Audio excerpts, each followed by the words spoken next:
Also know too is whatever I share today, if you guys do want the PowerPoint, all I ask is you just send me an email. I'll put my email in the chat, and you could just literally say PPT in the subject and I will send it to you. Okay, so here I'm going to share my screen. So we will get started here.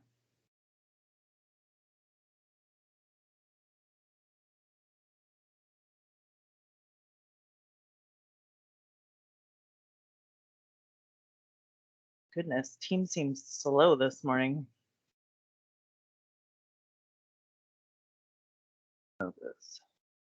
Okay. So you guys should be seeing my screen.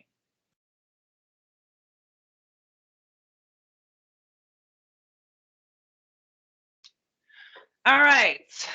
So how to start select a farm and market to a target farm area. So obviously the geographic farming, this is the most powerful and the most popular way. So really to be successful in this is you must commit to an area. So, and this is really just a kind of a marketing 101 for you guys as well. Like, you know, I'm going to tell you just if you guys can focus more on areas that you know and smaller than trying to grab like a bigger footprint, you're going to be more successful. And it's the same with marketing. Like when you do your messaging and you try to do a blanket message, it never works. But when you know more about the target audience that you're doing and you focus and cater that to that message to those people, it's so much more successful. So this is the same thing as picking a farm. And actually, I just had this with one of my top teams here in Fort Lauderdale. He was literally trying to do like all of Fort Lauderdale. And finally, I told him, I was like, look, just really hone in on certain geographic areas. And he has literally blossomed. So this is what I'm talking about. Is really focus on, and I'm not saying it has to be like one or two. I mean, you could literally do if you have like an area like us, like down here in Southeast Florida. There's a lot of neighborhoods really close to each other, which I think a lot of Florida's like that actually. So even like that, if you have a few neighborhoods you really want to focus in, that's what I'm talking about here, is really find those areas that you really want to pinpoint. That's first and foremost. And then how do you choose it? So obviously where you live is the most popular. You guys are going to know that. You're going to have a huge advantage if you obviously pick where you live first and foremost. But that doesn't have to restrict you. If you guys want to go outside and go to other areas, like do that. Just know that you're going to have to work that area. So for example, like our big team down here, the Jill Zeter group. So she wanted to get into the high end. She picked a building, and I have another team down there too. They also did the same thing. They picked a building, whether they lived in it or not, and they spent all day, every day in that building. They rode the elevator up and down. They were always there greeting people. That's what I'm talking about. People need to get familiarized with you. They need to see you.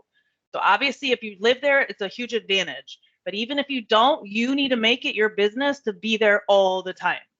So then also look at the thing, identify where you have the most influence. That's what I'm talking about, is where you live is obviously huge. Look at those past sales and your database of where are people most likely going to be. Like who is, like maybe you have already in your database a lot of people from a similar area.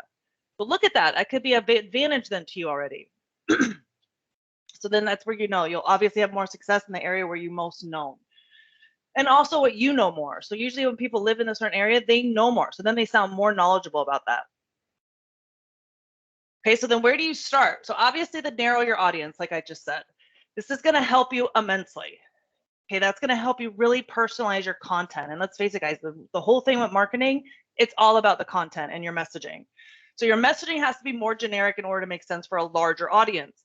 This is what I'm saying. This is why it's less effective. When you really hone in and say, like, for example, you're doing an area where more like empty nesters live. Well, you already know that you have a different messaging for that. Whereas if you have like, say, townhomes are probably more for younger people, generally. So then you know that you can hone that message. So that's what I'm talking about.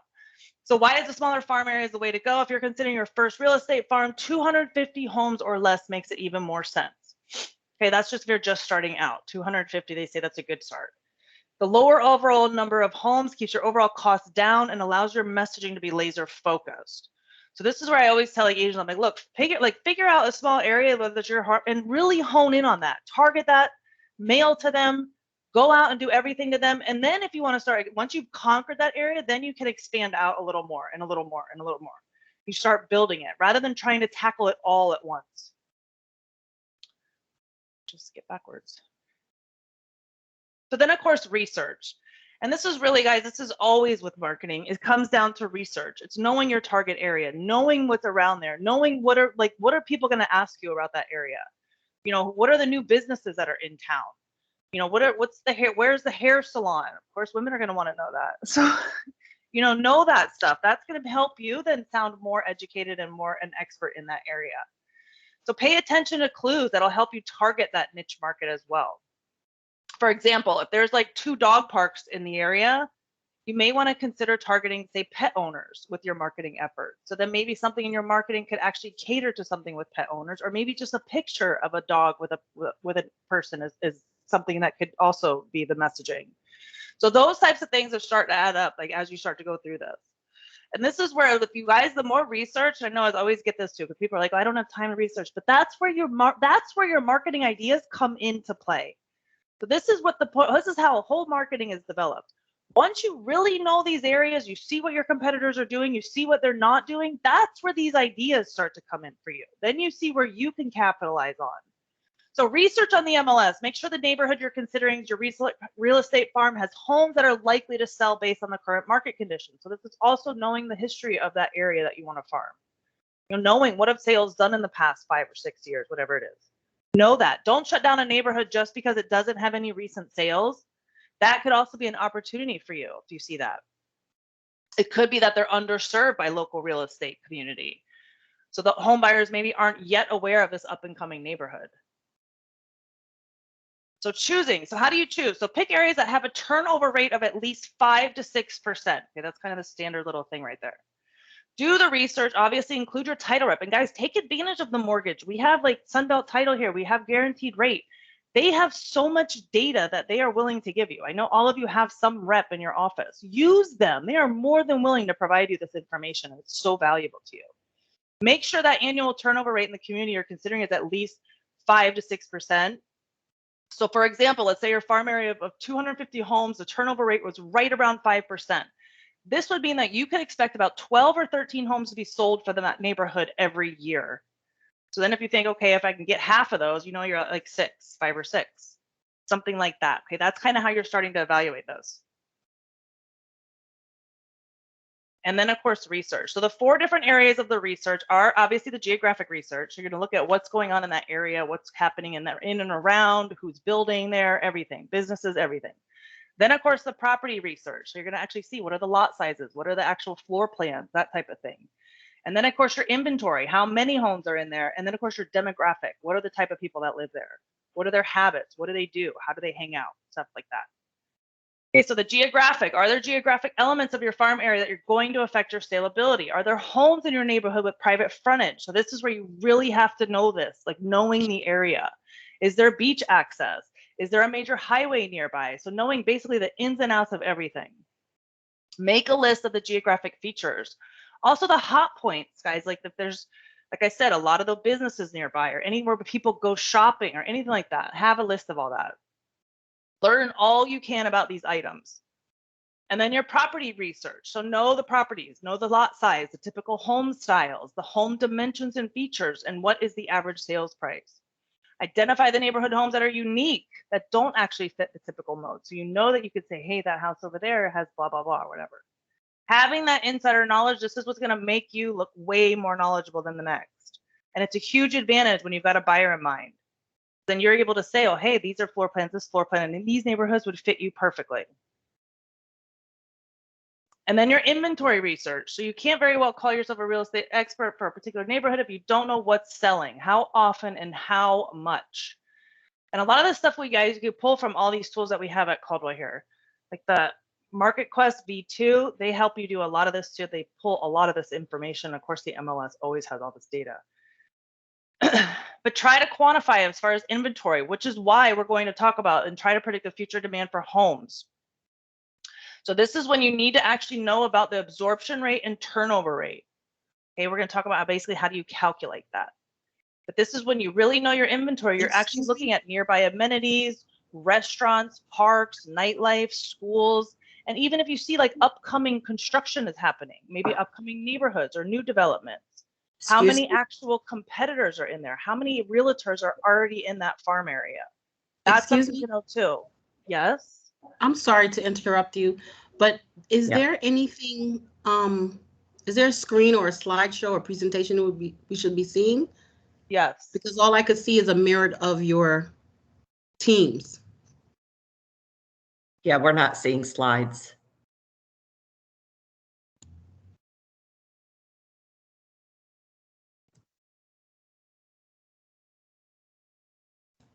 I can see it now. There we go. Thank you. Thank you. Uh-huh.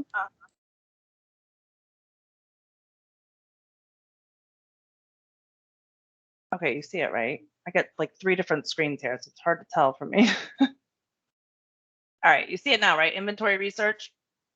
Yes, thank Okay, you. great. Yep, you're welcome. All right, so absorption rate. And really just, I don't know what slide you guys went lost on, but they were just data. Like I said, I'll share the slide deck with you guys. The property research, just talking about the typical sizes, lot size, home style, floor plans, that type of thing, and then your inventory is knowing the absorption rate. So that's what we're going to get into now, is how do you figure out the absorption rate and how do you figure out the turnover rate? So here, the absorption rate, it helps you actually predict the number of months worth of inventory that exists in a particular place. So this is going to actually tell you how much is it going to benefit me if I'm marketing to this place? Am I really going to get my money's worth of actually having homes that are going to become available? So how you actually calculate this, it's basically the number of active listings last month divided by the number of listings sold last month. That will equal the months of inventory. So here's an example here where it basically shows 20 active listings versus 6 listings sold last month. This is actually equaling 3.3 months of inventory. So between 4 and 6 months worth of inventory is considered a balanced market. Less is considered a seller's market, which is actually what we're in now. And if you had more, that would be considered a buyer's market. So that's basically how they actually are determining this. So if no other properties were to hit the market, your farm area would run out of inventory in 3 months, making this a seller's market. That's how you're actually looking at this. And then your turnover rate. So this actually helps you understand the internal forces. So it's measured by the number of homes in your farm area that sell in a given time compared to the overall number of homes. So if you have 20 listings sold last year, divided by a total of 300 listings, you have a 6.6 turnover rate. So the turnover rate is basically help you get real estate agents because it means that there will be more transactions to close. So that's very crucial for you guys. So a low turnover rate isn't necessarily something that you should be cautious of. It actually could mean an underserved market. Again, like we said before, maybe there's actually no one farming it. So that's something to look at, especially if the absorption rate for that like neighborhoods is high and would be a major opportunity, obviously, for you guys. So generally speaking, a turnover rate of about 5 to 10% is considered average performing for a neighborhood. So that's kind of where you want to be in there, 5 to 10. So now combining the absorption rate and the turnover rate. So you guys didn't know that you were going to be doing math this early in the morning, right?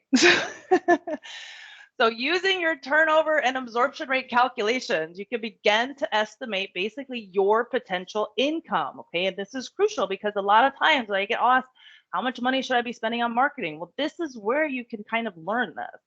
If you're seeing, okay, I could possibly make $20,000 from farming this neighborhood, then you get an idea of how much money to put in. So if a particular neighborhood has a turnover rate of about 20 homes a year and the market shows no signs of slowing demand, then a high functioning farm that grabs 40% of the sales in that neighborhood, you would see 8 transactions from it. Okay, so if you're saying 8, then you think about how many can I capture out of those 8?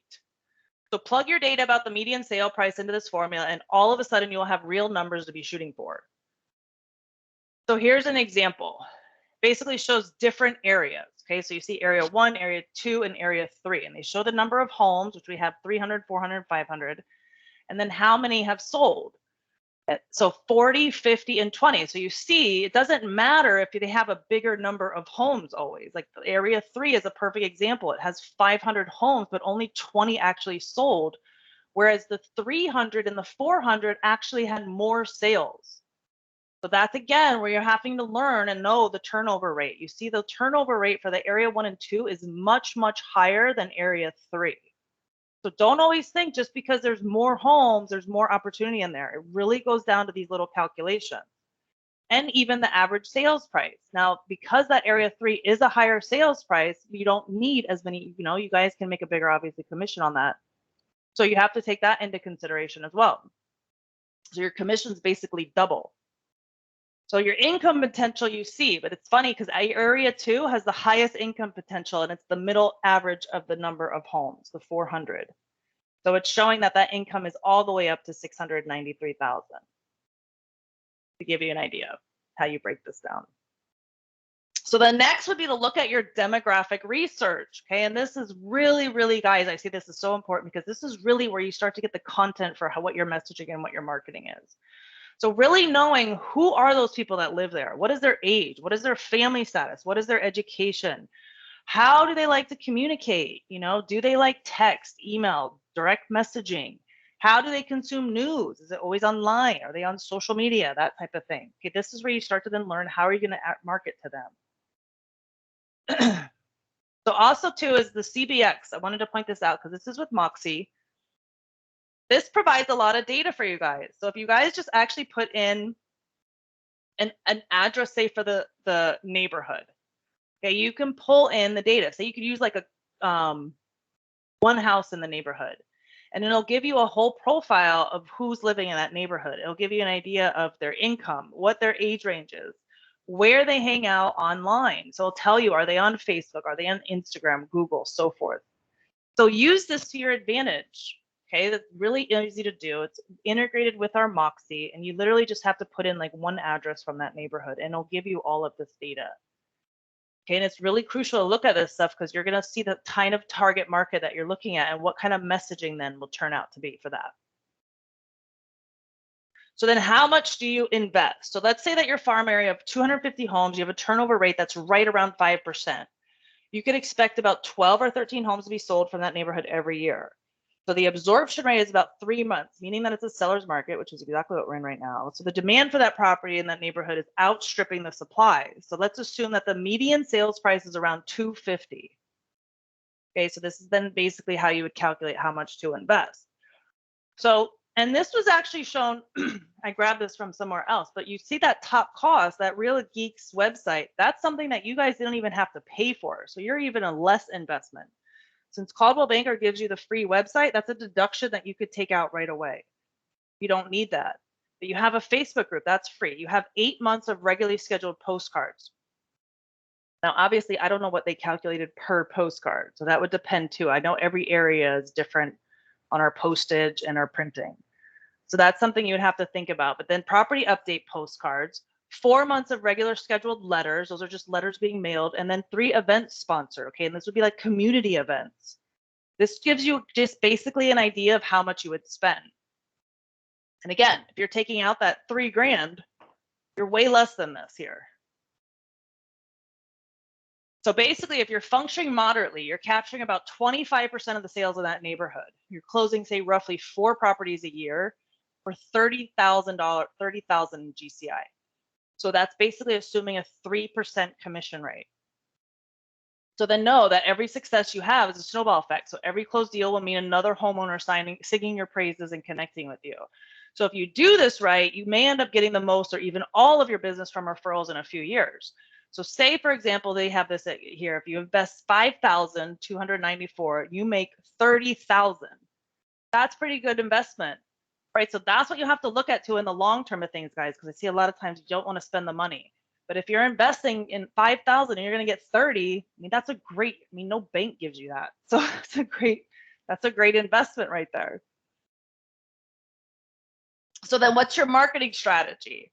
So every marketing message obviously must provide value. And this is huge. So you guys should have your value proposition in place, or even using some of the things that Coldwell Banker has, such as like Seller's Market right now. So you can even market stuff like Real Vitalize. We have a program to help fix your home up, stuff like that. Or if you offer staging or moving, Real Vitalize now actually offers moving expenses. So that's even something you guys can advertise.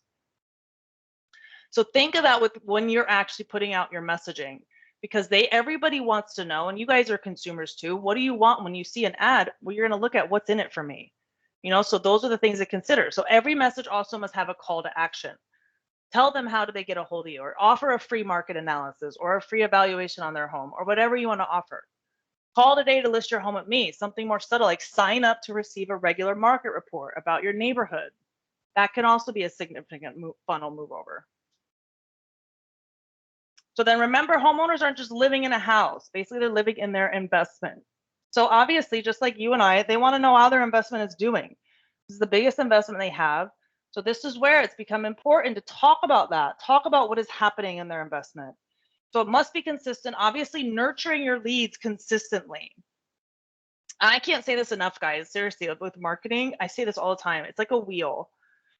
It's like a wheel that has to keep moving. It doesn't matter if it's moving fast or if it's moving slow or just in the middle. It has to keep moving. It's just you're funneling stuff consistently through it.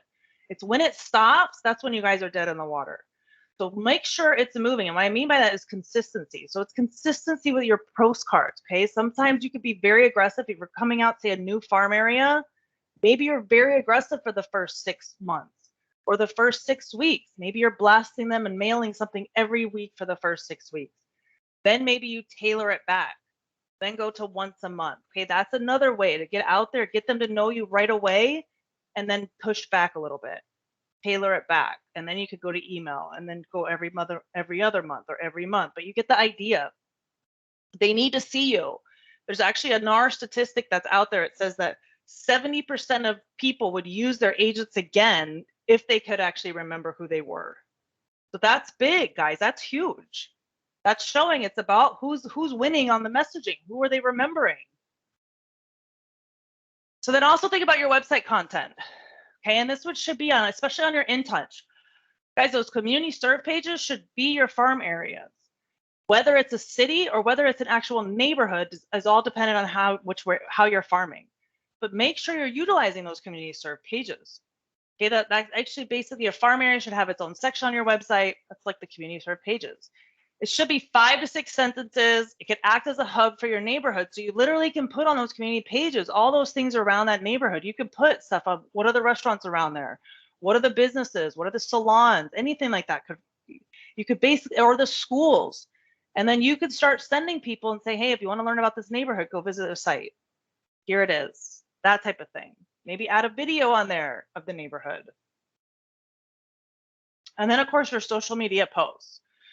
So a lot with social media, 100% on social media is about engagement. So the more people, it's not just about you posting, okay? Because I used to do this a lot for builders and developers. And I would only post 3 times a week. So I would do like Monday, Wednesday, Friday, or Monday, Wednesday, Thursday. And I had a great following, but I was consistent with that every week. I didn't stop. So that's what I'm saying, guys. It's not about if you're posting 3 times a day or 3 times a week. It's the consistency of your post and then also your activity on it. So what I mean by that is you still need to go through on Instagram. Okay, and I used to do this for my son's little travel baseball thing. Literally at night, I'm not even kidding. I would only spend 15 minutes probably at night and do this. I go through the news feed and just like, and write a comment on some random people once in a while. Okay, because you guys got to remember, this is a software. It's an algorithm. They want to know that you're on the platform. So the more that they see you engaging with other people, even if it's a little comment here and there, if it's just liking people, they're going to naturally push your post up more. It's just how it works. That's the algorithm. That's the whole game that you're playing. So it's not just about, and also seeing that you're posting. So it's a little bit of both. It's making sure that you're posting regularly and then also that you're engaging with other people. And then also consider maybe a Facebook group. Okay, this is actually where Facebook, I say, still is number 1 because they have this that no other social media platform has. So they have these groups, and you could actually go and search on Facebook, look at the groups. And a lot of times, guys, if there's already a neighborhood group for that neighborhood that you're farming, join it. Okay, what happens with that, sometimes they restrict you on what you can and can't post. If an agent already owns that group, you could still market to that group. That's the benefit with Facebook. So I can easily do a Facebook Live video, do a market update with that neighborhood, and how more impactful if I'm actually doing it in the neighborhood. Actually, that's my next slide, so I'm gonna show it now. These 2 women are actually in the neighborhood that they're giving the market update for. So how much more impactful? And like I said, if you join those Facebook groups or if you make your own, it's a lot of work if you make your own. So just join one if you can find one. It is a lot of work if you make your own because you have to constantly build it up. But then it'll start acting like a thing, self-serve if you get it over time. But the benefit is once you join those groups, okay, and some of these groups are huge. Like I'm in one right now, I'm in one that's Weston and beyond. There's over 13,000 members in there. I looked up another one for an agent down in Miami. It was Pinecrest. There was 8,000 people in there. These are people that you guys could get in front of. So how this works is basically say I shoot this Facebook Live video like this. I'm in the neighborhood. I'm giving a market update of what's happening in that neighborhood. What's sold recently? What's the average sales price? Blah, blah, blah. They can tell that, first of all, I'm in that neighborhood right away. The benefit with this is once you do that live and you actually can save that video, you can boost it to that group. Okay, once you join that group and they let you in, like I said, they may restrict you on what you can and can't post, but you have full access to boost. I am not a big fan of boosting. I think boosting is a waste of time unless in this regard. This is the only way I would ever use a boost because otherwise boosting is just getting you likes. But this is getting you out there. This is actually, you're getting in front of actually those people that live in that neighborhood. So that's very impactful. And it's showing you as the neighborhood expert. So really, really worth it. And especially a boost is like, you can get away with a boost for like 20, 30 bucks. So definitely worth it to do. And they don't have to be long, guys. We're talking 1 minute tops. These are short minute videos. And then also, of course, your farming postcards. So look, this is a very big digital world that we live in right now. But I will say 100% real estate still never dies with postcards, especially down here. Real postcards are very, very big in Florida. So I 100% would still use postcards. I do think that you can tailor back a lot on the postcards and integrate it with digital marketing, but I wouldn't get rid of the postcards at all. I would still use postcards all the time. So think about that. They basically are the campaign of your snail mail. Okay, the postcards, they basically deliver quarterly snapshots of the market, the neighborhood, even sports schedules are an option. Okay, especially sports schedules. People put that, especially those magnets, they put them on the refrigerator. You're always on there all the time. It's a great thing to do. And remember, Express Stocks has a lot of stuff in there. They have even recipes in there. They have everything you could think of in there. But remember that sold cards, even proof of success pieces, things like market updates, free home equity updates, neighborhood trends and news, and maybe even discount coupons that you want to have with various companies you can actually put on postcards. Okay, maybe you integrate with a neighborhood or business nearby, offer a coupon. And then, of course, your property updates. So remember to market your properties, especially right now because we're in the seller's market. A lot of agents, and I'm meeting with a lot of them that are not taking advantage of marketing their property because they're saying the property is selling so quickly. Well, it doesn't matter if the seller got what they wanted because the property is sold, but what did you get out of it? You need to brand yourself. And that's where you're losing a key point if you're not marketing your listings. So take advantage of that. This is the benefit with obviously Listing Concierge helps a lot with this. Remember with Listing Concierge, you get so many packages. Okay, you get so much stuff for the cost. I mean, the bronze package alone, guys, even if you think all of these are too expensive, I mean, $149 for the bronze and you get photography, you're getting all of that digital marketing, which is a huge, huge push. Okay, and remember that Home Spotter Boost is great because you can actually export and download leads right there from that platform. I can tell you guys, I used to do a lot of digital marketing. There's no place I've ever been able to just export a CSV file like that. That's pretty cool. Okay, but also too, is even the other things like the print. You get your postcards, you get just listed and just sold. You get that magazine ad, which remember that's a statewide publication, that magazine ad. Okay, that's actually something that goes 175,000 distribution. That goes in all subscribers' newspapers. Okay, so again, if you guys are building your farm, that's a great recognition right there. Like I can tell you that goes in Miami Herald, Sun Sentinel, Palm Beach Post, Orlando Sentinel, Naples Daily News, Sarasota Herald Tribune, the Wall Street Journal, and then on the West Coast from like Fort Myers, Cape Coral, Tampa, it goes in every door direct mail. So that's a huge thing to get you out there, guys. And then, of course, you have the TV spot. The TV spot is also a great way to even do a digital ad from, showcase listings on the TV. But remember, again, the point is you're out there putting a blanket thing of all these medias with you out there. That's the benefit. And then farming letters. So of course, farming letters are great. And again, that's an inexpensive way that you can integrate instead of postcards and spending thousands on postcards, throw letters in the mix too.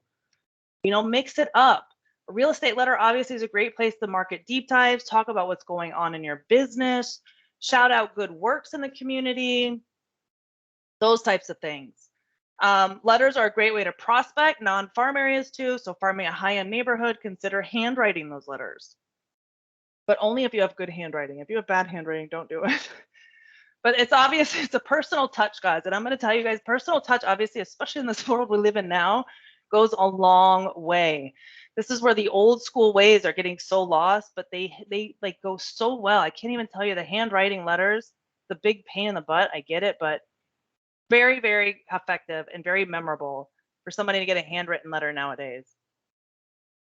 And then, of course, door knocking. So door knocking obviously is very intimidating. Not many people want to do it. And I would say use door knocking as a last resort. I would farm them, send letters, send postcards, and even stalk them on social media. Okay, and you guys should be stalking all of your clients on social media. You should be looking for them on social media because the number one most underused thing on social media is that DMing. So if you don't know what DMing, that's a direct message. That is huge. You guys don't even have to worry about the do not call list with that. So you should be looking and DMing people. I got this story right now with, you know, we have that number one team, the Jill Zeter group. So I had Danny Hertzberg was at one of my sales meetings last week. He brought this up and I couldn't believe it. I about started jumping up and down that he said this. He said he was actually going after a client for a long time. He kept calling him. He kept emailing him. He couldn't get a response from this person. He literally DM'd this person and within 10 minutes, this guy responded to him right away.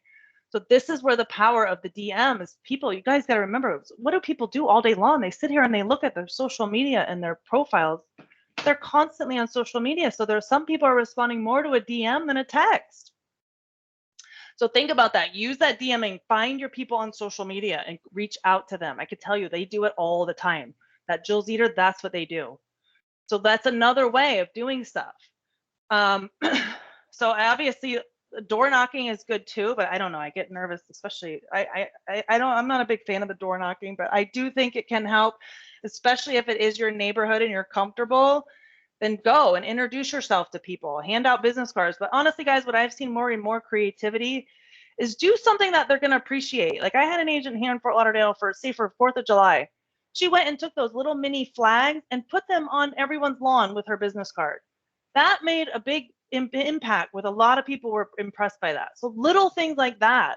Even if you took like, say, a little bag and you had like a little tequila bottle in there with a little lime and a little shot glass. I mean, who doesn't turn down the alcohol? You can even deliver those in people's doors. Or even little pumpkins at Halloween. I know we just passed it. But what I'm saying is little gifts that aren't that expensive. It could basically be the cost that you would do for a postcard, half the cost, and you can have it be memorable, something that they remember, they see the impact, they remember you, and they see the business card. That's where I'm talking about. That's where, especially in your neighborhood, would go very, very far on that. So then even offer with your visit, offer a free CMA or invite them out to coffee. Let them know about your next open house. Those types of things. And then, of course, farming event sponsorship. So especially if you're in your neighborhood and you're farming your neighborhood or even another neighborhood, think of doing an event. These go a long way, even at the clubhouse, whatever. I mean, you can host a Santa Claus at the community park. Maybe you dress up as Santa, but those are the things that are going to be remembered. People love community events in their neighborhood. Those types of things, as families, especially those with young children, are constantly looking for free, family-friendly activities. Maybe you have something with face painting or something. Those things aren't that much. For the amount of cost that you pay for those postcards, these are what I could say that would be more impactful. And you're getting in front of them. You're building relationships as you're doing it. And this was the Home Spotter Boost. So like I said, the Home Spotter Boost is really, really big. This is with Listing Concierge. Now, the thing to keep in mind with this is with Listing Concierge, but you got to go in and check it. Okay, if you did do the Listing Concierge, you got to make sure that you are checking this, because I meet with so many agents that I literally just did it last week. I met with an agent. He had 100 leads sitting in here. I downloaded 100 leads of his that he had no idea were in here. So you got to make sure you're checking that. Now, the only thing with this, okay, if you are doing property listings and all that, you will get the engage with, you could download the leads. If you do a self-promotion ad, like just on you, which I wouldn't say to do, because honestly, like this preview right here, nobody's clicking on an ad, off my cursor, with this, with your face on it. Okay, that is not exciting. If you are not a celebrity, nobody's clicking on your ad. It's just not going to happen. You have to get more creative than that with advertising. So I wouldn't do this. You don't get any engagement with this either. Okay, so if you were going to do this, what I would suggest is do something where maybe you're showing an aerial view of the neighborhood so they recognize, okay, that's my neighborhood. Then you put your face over that. That is going to be way more impactful than just your face there. Show the neighborhood and maybe say, hey, in the last 5 months, values have gone up $30,000 in this neighborhood. That is going to make way more impactful than just your face. So that's where you're talking, just thinking more innovative, creative ideas. Okay, then the benefit with HomeSpotter Boost too is it does go on Instagram and Facebook, and it goes across Google. So you see some of these sites that you can hit.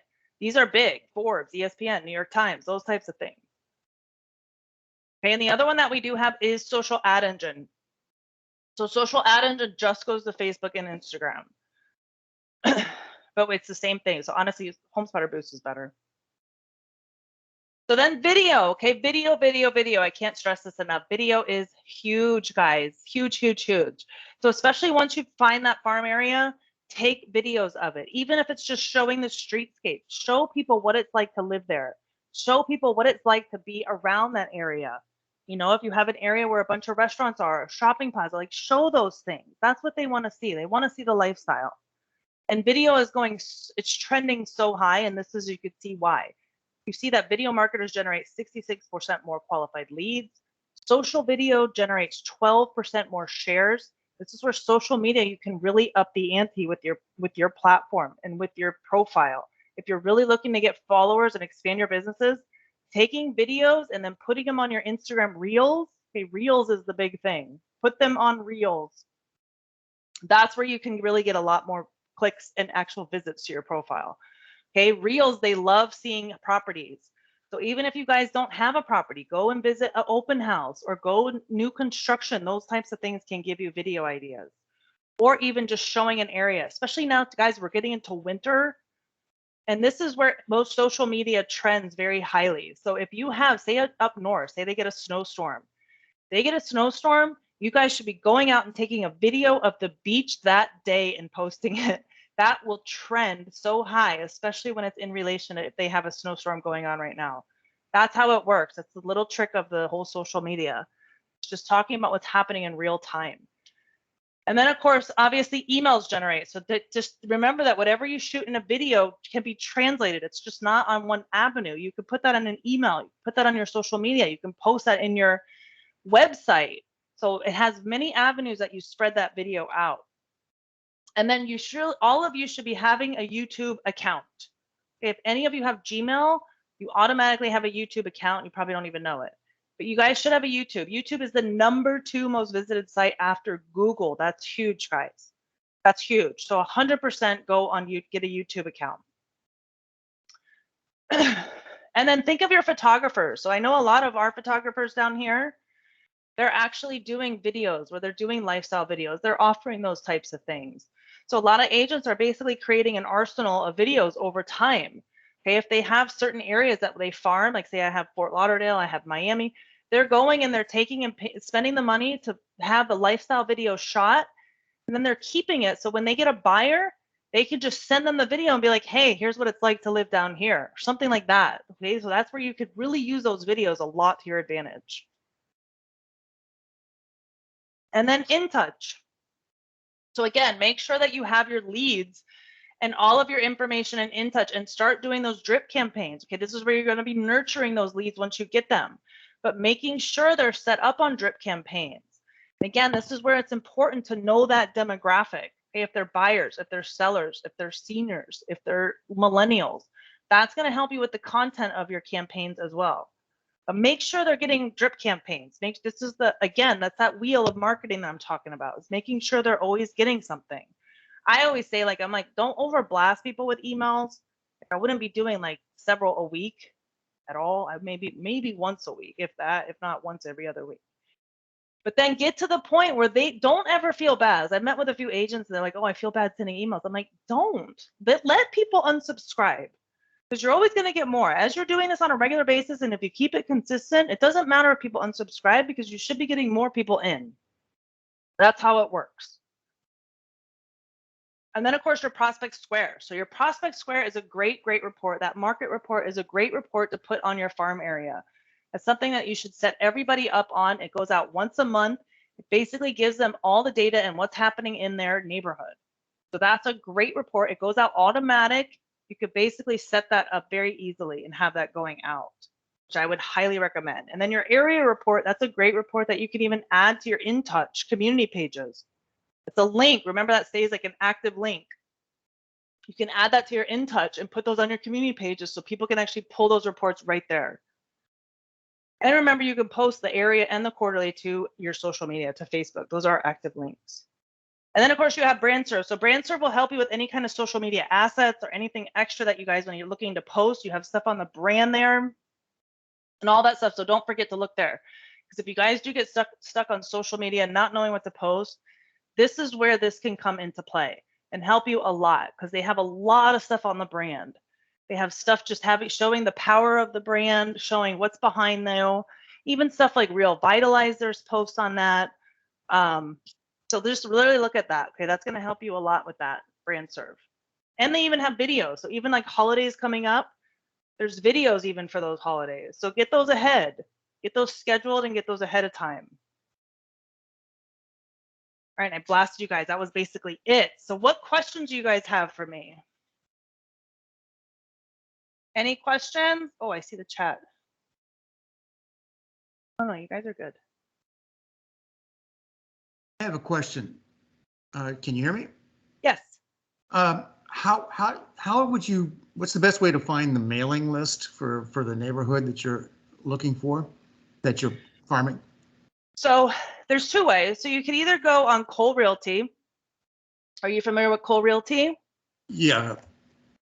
Yeah, so Cole Realty is our program. So you can actually go on there and download and even see if they have emails. Just be careful with the emails, guys, because remember what Cole Realty is a marketing database list. So they're never 100%. So don't go blasting a ton of people. You also have IMAP. IMAP on the MLS will actually pull a mailing list, not emails, but you will get actual mailing on there from IMAP. Okay, thank you. You're welcome. No, so if you want the slides, all I ask is that you just send me a quick email. It's just easier for me to reply to the email than to go through, and because I don't know how to pull a list to send it to everybody. So just send me an email. You can literally just say PPT in the subject, and I will send you the PowerPoint. So what other questions do you guys have? Y'all are experts. Y'all gonna be farming then today? All right, I want to see major farming then. Major farming from all of you. All right, well, if you guys don't have any more questions, I know it's early. I'll let you guys go. Like I said, how often do I think emails should go out? So again, this is where you just have to be a little bit knowing how active your database is. And this is where looking at the analytics really helps a lot, guys. Honestly, I would kind of stick to maybe 2 emails a month. I just don't like blasting people, but I have seen people who do it once a week. I think that gets a little annoying and people start to get frustrated. But I would say start with, once a month and then see what kind of interest you have. Start with or maybe start with twice a month. Start every 2 weeks and see what kind of interest level you have. See what kind of click-through rate it is. See how many open it, that type of thing. And then you kind of get a better gauge. If you have like 0 engagement, then yeah, maybe you need to blast them more or actually do less. Yes, if you want a copy of the slides, I said to email me, please. I just put the email in the chat. It's literally lauren.johnson@floridamoves.com. Yeah, so postcards. So postcards, again, it depends. And then it depends on your budget. So I would say, look, if I was farming a brand new area that I really wanted to just make sure that I was getting in there and being very aggressive, I would probably do 8-week aggressive campaign where I'm literally mailing once a week for 8 weeks. Then I would tone it back. Then I would probably go to once a month. But you need to have it consistency. What did we say with the NAR statistic? It's like 70% don't even remember their agent, and it's all about who's winning. So again, if you have an agent in there who's doing it often and more often, that's what you have to be aware of. What are your competitors doing? You need to make sure you're at least meeting their level, or if not exceeding it.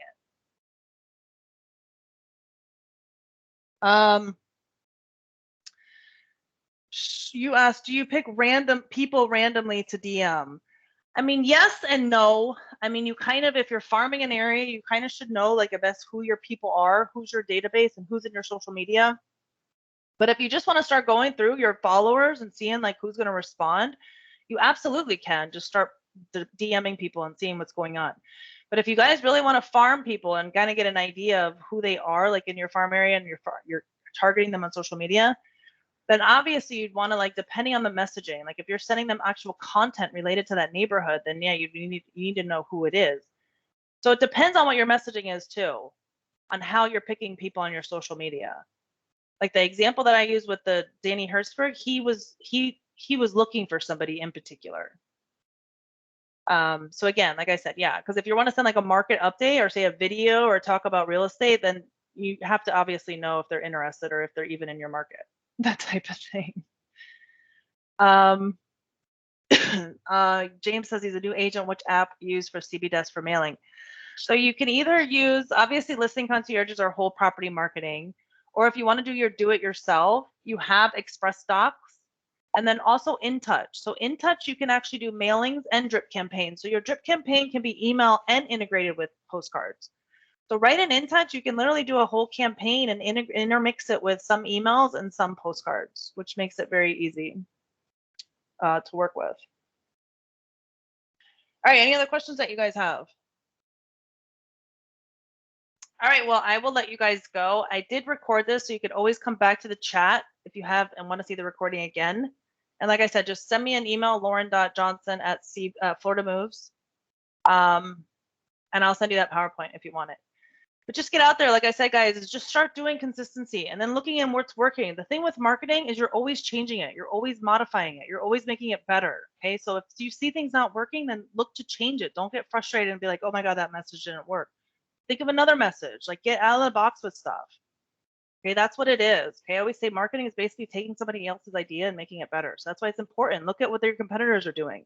Look at what they're offering in your farm area and look at what they're not offering.